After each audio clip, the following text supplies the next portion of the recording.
மரியாதைக்குரிய மேதகு தமிழகத்தினுடைய ஆளுநர் அவர்கள் இதை தயவு செய்து சிந்திச்சு பார்க்கணும். இன்னைக்கு அறநிலையத்துறை சொந்தம் கொண்டாடிட்டு இருக்கிறாங்க, வெற்றியை சொந்தம் கொண்டாடிட்டு இருக்கிறாங்க, கொண்டாடி போட்டாங்க. அந்த 2 வழக்குகளுக்கு விட என்ன? அந்த புகார் கொடுத்த சங்கர் அவருடைய கடையில போய் அவர் இல்லாத நேரத்தில் அவர் மனைவியையும் மகன்கிட்டையும் போய் அசிங்கமா பேசி நீ தர்மராஜ் இடத்த மீட்கலையா அவர் கோயில் இடத்த அரசாங்க இடத்த மீட்கிறதுக்கு வரக்கூடியவங்க மேலெல்லாம் வழக்கு பொய் வழக்குன்னு சொன்னா நாளைக்கு யார் கோயில் இடத்துக்காக போராடுவாங்க, யார் அரசாங்கத்துக்கு சப்போர்ட் பண்ணுவாங்க, யார்? வணக்கம். திருநெல்வேலி மாநகரம் கருப்பந்துறை கிராமத்தில் இருக்கக்கூடிய அலியாபதீஸ்வரர் திருக்கோவிலுடைய சிவன் கோவிலினுடைய 70 சென்ட் இடம், சுமார் இன்னைக்கு 2 கோடி மதிப்புள்ள இடம் இன்னைக்கு மீட்கப்பட்டிருக்கிறது. அறநிலையத்துறை தாங்க மீட்டதாக அதை பெருமையாக பேசிட்டு இருக்கிறாங்க. பேசிட்டு ரொம்ப சந்தோஷம். ஆனால் இந்த இடத்தை மீட்பதற்காக இந்து முன்னணி இந்த நிமிடம் வரையிலும் பிரச்சனைகளை சந்தித்துட்டு இருக்கு. எப்படி அப்படின்னா, இந்த இடத்த தர்மராஜுங்கிற கிறிஸ்தவர் ஆக்கிரமித்து செங்கசூலை வச்சிருக்கிறாரு, அதில் உள்ள கோழி பண்ணை வச்சிருக்கிறாரு, சர்ச்சு நடத்திட்டு இருக்கிறாரு, மதமாற்றம் பண்ணிட்டு இருக்காருன்னு சொல்லி 1 வருஷத்துக்கு முன்னாடியே இந்து முன்னணி நாம கோயில் நிர்வாகத்திட்ட புகார் கொடுத்தோம். அவங்க எந்த நடவடிக்கை எடுக்கல. அதற்கான ஆவணங்கள்லாம் நம்மகிட்ட கேட்டாங்க. திரும்ப நாம வருவாய்த்துறையில் அந்த ஆவணங்களை எல்லாம் திரட்டி கொண்டு போய் 2வது புகார் கொடுத்தோம். அப்பவும் நடவடிக்கை எடுக்கல. அதற்கப்புறம் கோயில் முன்னாடி நாம் ஒற்றைக்காலில் நின்று போராட்டம் நடத்துகிறோம். போராட்டம் நடத்துறதுக்கு அப்புறம் தான் இந்து சமய அறநிலையத்தை இடத்தை மீட்பதற்கான வேலைகளை துவக்கினாங்க.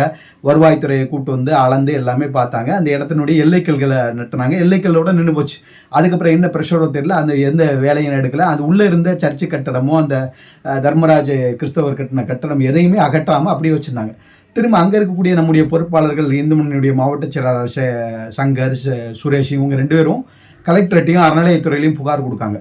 புகார் கொடுத்ததுக்கு அப்புறமும் கூட பெரிய அளவில் எந்த நடவடிக்கை எடுக்கல. ஆனால் என்ன பண்ணுறாரு, இந்த தர்மராஜ் ஆக்கிரமிப்பு பண்ணியிருந்தார் இல்லையா, அந்த தர்மராஜுங்கிற கிறிஸ்தவர் ஒரு ஆட்களை தூண்டி விட்டு அந்த புகார் கொடுத்த சங்கர் அவருடைய கடையில் போய் அவர் இல்லாத நேரத்தில் அவர் மனைவியையும் மகன்கிட்டையும் போய் அசிங்கமாக பேசி நீ தர்மராஜ் இடத்த மீட்டுருவியா வச்சிருவியா அப்படின்னு சொல்லி தகராறு பண்ணுறாங்க.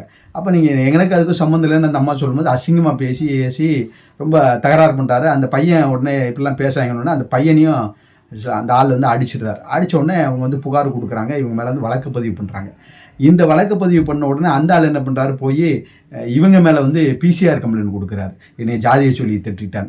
ஆனால் காவல்துறை முதல்ல நடந்த சம்பவம் தெரியும், இவங்க வழக்கு கொடுத்துருக்காங்க. இதுக்கப்புறம் அவர் 2வது ஒரு ஜிஹெச்சில் போய் அட்மிட் ஆகி வழக்கு கொடுக்குறாருன்னா இதில் எது உண்மைத்தன்மை இருக்குங்கிறது உண்மையிலே காவல்துறை விசாரித்து பார்க்கணும். ஆனால் அவங்க இயந்திர கதியில் அவர் கொடுத்த புகாரை வாங்கி கல்லூரியில் படித்து கொண்டிருக்கக்கூடிய அந்த சங்கரனுடைய மகன் மேலேயும் அவருடைய மனைவி மேலேயும் பிசிஆர் வழக்கு. எதுக்காக?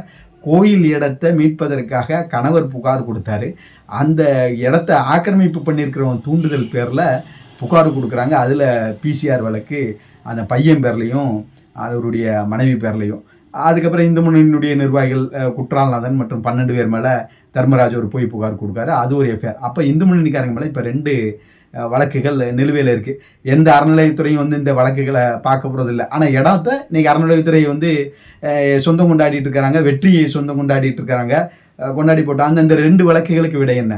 அரசாங்கத்தினுடைய கட்டுப்பாட்டில் இருக்கக்கூடிய அறநிலையத்துறை கோயிலினுடைய இடத்தை மீட்கிறதுக்காக இந்து முன்னணி போராடுது, இந்து முன்னணி நிர்வாகிகள் போராடுறாங்க. அவங்க குடும்பத்தில் உள்ளவங்க மேலெல்லாம் பொய் வழக்கு, பிசிஆர் வழக்குன்னா என்ன நியாயம்?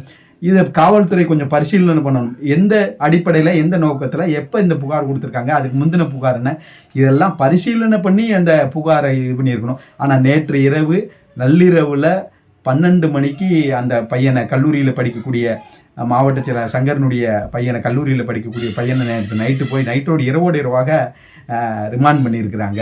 அவனுடைய எதிர்காலத்தை யோசிச்சு பாருங்க. அந்த பையன் என்ன தப்பு பண்ணான்? அவள் அப்பா கோயில் இடத்தை மீட்கிறதுக்காக மனு கொடுத்தாரு. இது ஒரு தவறா? கோயில் இடத்த அரசாங்க இடத்தை மீட்கிறதுக்கு வரக்கூடியவங்க மேலெல்லாம் வழக்கு பொய் வழக்குன்னு சொன்னால் நாளைக்கு யார் கோயில் இடத்துக்காக போராடுவாங்க, யார் அரசாங்கத்துக்கு சப்போர்ட் பண்ணுவாங்க, யார் அரசாங்க இடத்தினுடைய மீட்பதற்காக குரல் எடுப்பாங்க? மாநகர காவல்துறை அதிகாரிகள், தமிழகத்தினுடைய அமைச்சர், மரியாதைக்குரிய மேதகு தமிழகத்தினுடைய ஆளுநர் அவர்கள் இதை தயவு செய்து சிந்திச்சு பார்க்கணும். இது போன்ற பொய் வழக்குகள் மீது கடுமையான நடவடிக்கை எடுக்கணும். இந்த வழக்குகளை திரும்ப பெறணும். அதுதான் உண்மையாக போராடிய போராளிகளுக்கு நீங்கள் செய்யக்கூடிய ஒரு நன்றி கடனாக இருக்கும். எந்த எதிர்பார்ப்பும் இல்லை சங்கர் இந்து முன்னணி பொறுப்பாளர்களுக்கோ அவருடைய குடும்பத்திற்கோ எந்த எதிர்பார்ப்பும் இல்லை. அவருக்கும் தர்மராஜுக்கு என்ன சொந்த பிரச்சனையா? எதுவும் கிடையாது. கோயில் இடத்தை மீட்கணுங்கிறதுக்காக புகார் கொடுத்தாங்க. அவங்க மேலே இப்படி பொய் வழக்கு போட்டு பிசிஆர் வழக்கெல்லாம் போட்டால் என்ன ஒரு அநியாயம்! இதை ஆட்சியாளர்கள் கேட்க வேண்டும். மரியாதைக்குரிய ஆளுநர் அவர்கள் இதை நடவடிக்கை எடுக்க வேண்டும். நிச்சயமாக இந்த வழக்குகள் ரத்து செய்யப்பட வேண்டும் என்ற வேண்டுகோளை வைக்கிறேன். நன்றி, வணக்கம். என்றென்றும் இந்து முன்னணி இது போன்ற பல வழக்குகளை சந்தித்து இருக்கிறது, பல பிரச்சனைகளை சந்திச்சு இருக்கிறது. என்ன இதை பற்றிலாம் நாங்கள் கவலைப்பட மாட்டோம். இறைவன் எங்களுக்கு துணை இருக்கிறார். என்றென்றும் கோயிலினுடைய நலனுக்காகவும், கோயிலினுடைய நிலத்தை மீட்பதற்காகவும், இறைவனுடைய சொத்துக்களை மீட்பதற்காகவும் இந்து முன்னணி தொடர்ந்து குரல் கொடுக்கும். நன்றி, வணக்கம். நீங்களும் குரல் கொடுங்க.